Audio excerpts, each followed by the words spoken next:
Halo teman-teman semuanya, selamat datang kembali di channel YouTube Belajar Arsitektur bareng dengan saya Imaduddin, salah satu arsitek di PT Rancang Reka Ruang.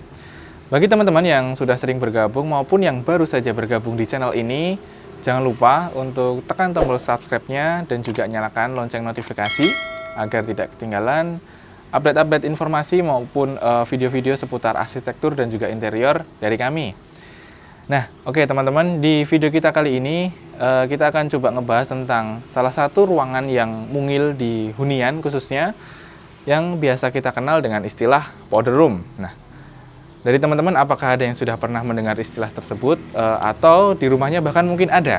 Nah, boleh nih kita sharing diskusi ataupun pendapat tentang powder room ini. Apa sih kira-kira kalau dari perspektif teman-teman yang teman-teman tahu sampai saat ini? Silahkan tulis di kolom komentar, barangkali bisa jadi bahan untuk kita diskusikan. Dan lebih lengkapnya seperti apa, simak video kita sampai akhir. Powder room merupakan sebuah ruang toilet kering berukuran kecil di dalam rumah yang diperuntukkan untuk tamu yang berkunjung. Nah, isinya apa saja? Powder room ini juga sebenarnya tidak jauh beda dengan kamar mandi sederhana pada umumnya. Biasanya dilengkapi dengan ada kloset duduk, kemudian wastafel, dan ada juga yang dilengkapi dengan cermin maupun alat penyimpanan seperti storage, maksud saya, untuk penyimpanan barang-barang kebersihan penunjang lainnya seperti tisu toilet ataupun sabun atau hand sanitizer untuk kebutuhan saat ini ya, khususnya masa pandemi seperti ini. Nah, jika dilihat dari sejarahnya, powder room ini di Eropa pada masa 1920-an silam itu memang fungsinya digunakan seperti tempat transit bagi para tamu yang ingin berkunjung untuk merapikan dandanan atau riasan mereka sebelum bertemu dengan si tuan rumah. Tetapi seiring berkembangnya waktu, memang fungsi powder room ini juga dimanfaatkan sebagai kamar mandi untuk tamu itu tadi. Tujuan dari adanya powder room ini yang pertama adalah memudahkan bagi para tamu atau pengunjung yang datang ke rumah kita apabila mereka memiliki kebutuhan untuk ke kamar mandi atau ke belakang kalau kita menyebutnya sehari-hari ya. Jadi mereka tidak perlu repot-repot masuk ke dalam rumah jauh-jauh ke belakang untuk kebutuhan itu tadi. Tapi bisa langsung ke powder room yang posisinya lebih dekat dengan ruang tamu tersebut. Nah, yang kedua, hal ini juga memberikan privasi yang lebih terjaga bagi pemilik rumah karena tamu yang memiliki kebutuhan ke belakang itu tidak perlu menggunakan kamar mandi milik pribadi atau milik si penghuni rumah itu tadi, sehingga keamanan maupun privasi pemilik rumah akan lebih terjaga. Selain fungsi yang kita jelaskan tadi, powder room ini juga bisa digunakan sebagai salah satu alternatif kamar mandi darurat apabila semisal nih kamar mandi utama teman-teman baru mengalami kerusakan sehingga tidak bisa dipakai, kita bisa untuk sementara menggunakan powder room itu tadi sebagai kamar mandi pengganti untuk sementara waktu. Dan yang kedua, juga powder room ini bisa digunakan juga untuk penghuni sebagai tempat rias atau make up seperti yang kita mention masa sejarahnya yang memang awalnya dulu digunakan sebagai tempat rias. Jadi dengan adanya powder room ini sebagai tempat berdandan juga bisa mempersingkat waktu teman-teman apabila ingin bepergian. Namun untuk konteksnya di Indonesia ini sendiri, powder room masih tergolong jarang. Nah, karena memang adanya isu keterbatasan lahan yang memungkinkan bagi para pemilik rumah harus mengedepankan konsep hunian yang lebih simpel dan juga tidak terlalu banyak ruangan. Sehingga powder room ini bisa kita katakan tidak wajib harus ada, tetapi apabila memang bisa disediakan di hunian teman-teman, itu pasti akan memberikan nilai tambah bagi hunian teman-teman dan juga bagi para tamu akan lebih terkesan karena diberikan fasilitas yang lebih lengkap ketika mereka berkunjung ke rumah kita, seperti itu.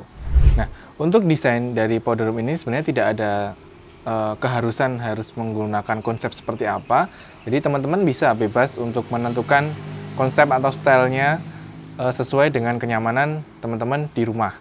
Nah, atau bisa juga disesuaikan dengan desain rumah secara keseluruhan untuk powder room-nya. Jadi temanya disambung dengan konsep rumah yang sudah ada saat ini.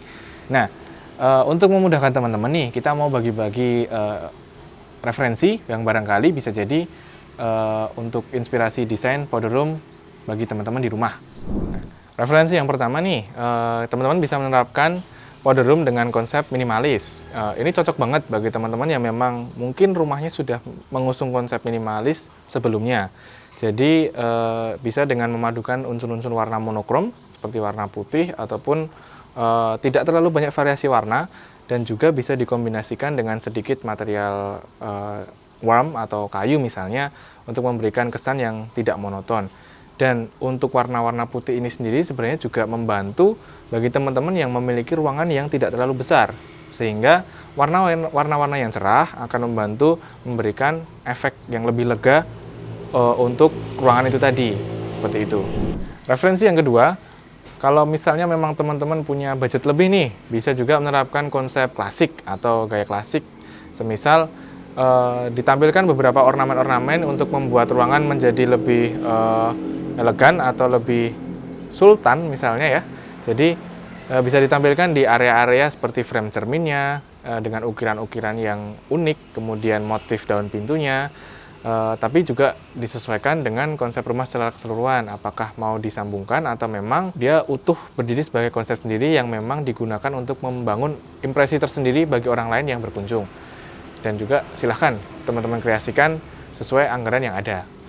Nah, referensi yang ketiga, mungkin teman-teman juga bisa nih mengusung tema Japandi atau Japanese Scandinavian yang memang sekarang baru lumayan booming-boomingnya untuk tema ini, dimana dengan menerapkan material-material yang cenderung lebih simpel namun juga ada kesan natural seperti kombinasi antara keramik warna putih pada dinding ataupun lantai yang dikombinasikan dengan aksen-aksen kayu, bisa juga pada lantainya ataupun pada dindingnya atau bahkan pada plafonnya, untuk memberikan nuansa yang lebih hangat pada powder room teman-teman, seperti itu.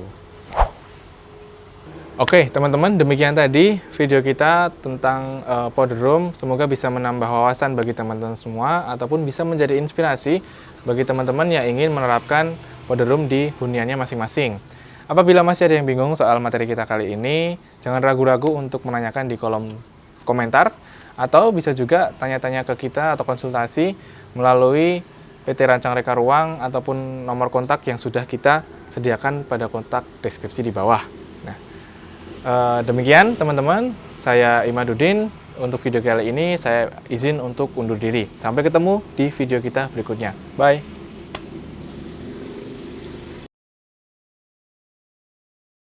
Halo. Kok ngono halo nih? Halo teman-teman semua. Halo teman-teman semua, welcome back di channel YouTube Belajar Arsitektur. Kali ini bersama saya Imadudin, arsitek dari PT Rancang Reka Ruang Studio. Pada ini. Hai teman-teman semua.